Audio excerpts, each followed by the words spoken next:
Shalom saudara-saudari yang dikasihi Tuhan Yesus Kristus.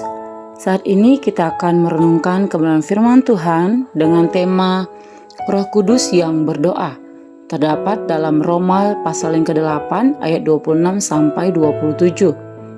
Saudara-saudari yang dikasihi Tuhan, perlu kita ketahui bahwa ketika seseorang menerima Tuhan Yesus Kristus sebagai Tuhan dan Juru Selamat dalam hidupnya secara pribadi, maka sesungguhnya dia juga menerima Roh Kudus di dalam hatinya. Roh Kudus adalah Roh Allah itu sendiri. Roh Kudus itu diam di dalam diri orang percaya dan menyertainya dalam sepanjang perjalanan kehidupan iman sampai akhir zaman.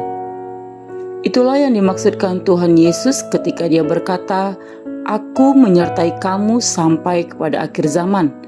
Terdapat dalam Matius pasal yang ke-28 ayat yang ke-20. Penyertaannya itu adalah penyertaan Roh Kudus di dalam hati dan di dalam hidup setiap orang yang percaya kepadanya. Ada banyak hal yang dilakukan oleh Roh Kudus ketika dia menyertai dan mendampingi perjalanan iman setiap orang yang percaya kepada Tuhan Yesus. Perlu kita ketahui bahwa dalam perjalanan iman itu, setiap orang mempunyai pengalaman-pengalaman hidup yang berbeda-beda. Acap kali ada banyak persoalan, ada banyak kesulitan, pergumulan, serta tantangan yang harus dihadapi oleh orang percaya sebagai realitas dari kehidupannya. Dalam keadaan hidup yang sulit seperti itu, acap kali setiap orang percaya tidak mampu melakukan segala sesuatu. Hal ini mengakibatkan sebagian orang menjadi menyerah dan putus asa karena tidak tahu harus berbuat apa. Tetapi kita harus menaikkan syukur kepada Tuhan bahwa setiap orang yang sungguh-sungguh hidup di dalam Tuhan dan bergantung sepenuhnya kepada Tuhan Yesus, maka ia memiliki Roh Kudus yang membantu orang percaya dalam menghadapi kelemahan-kelemahan di dalam kehidupannya.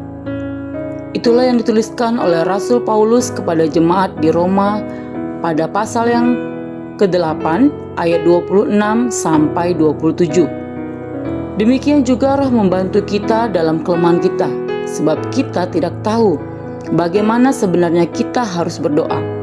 Tetapi Roh sendiri berdoa untuk kita kepada Allah dengan keluhan-keluhan yang tidak terucapkan. Dan Allah yang menyelidiki hati nurani mengetahui maksud Roh itu, yaitu bahwa ia sesuai dengan kehendak Allah berdoa untuk orang-orang kudus. Saudara-saudari yang dikasihi Tuhan, inilah yang menjadi penghiburan dan kekuatan kita karena kita percaya kepada Tuhan Yesus Kristus. Ketika kita menghadapi berbagai-bagai persoalan, kesulitan, tantangan, dan masalah-masalah dalam kehidupan kita tidak sendirian. Kita didampingi oleh Roh Kudus. Bahkan ketika kita berada dalam keadaan yang terpuruk sekalipun, kita dalam keadaan yang terdesak, tidak dapat berbuat apa-apa, maka Roh Kudus membantu kita dalam kelemahan kita. Dia sendiri akan berdoa kepada Allah dengan keluhan-keluhan yang tidak terucapkan. Roh Kudus berdoa sesuai dengan kehendak Allah dan mendoakan orang-orang kudus. Dialah yang mendoakan kita. Hal inilah yang menjadi kekuatan dan pengharapan bagi kita orang percaya.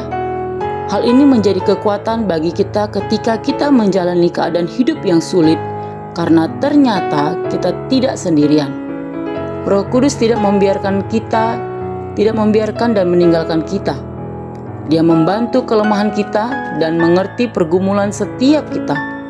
Roh Kudus juga turut merasakan pergumulan-pergumulan kita. Dan Roh itu berdoa sesuai kehendak Allah bagi kita yang percaya dengan sungguh-sungguh kepada Tuhan Yesus. Oleh sebab itu, saudara-saudari yang dikasihi Tuhan Yesus Kristus, di tengah situasi yang sulit sekalipun dan dalam keadaan apapun, ada banyak persoalan yang tidak mudah kita pahami, jangan pernah menyerah. Tetapi, tetaplah pandang kepada Tuhan Yesus, karena dialah yang telah mengutus Roh-Nya tinggal di dalam hati kita. Maka kita memiliki keberanian untuk menghadap tahta kasih karunia Allah oleh karena Roh Kudus yang menguatkan kita. maka tetaplah menjalani hidup dalam iman, karena Roh Kudus tidak akan pernah membiarkan kita berjalan sendirian. Dia membantu kita dan menyertai kita. Kiranya Tuhan menolong kita semua. Tuhan Yesus memimpin, menyertai, dan memberkati kehidupan kita semua. Shalom.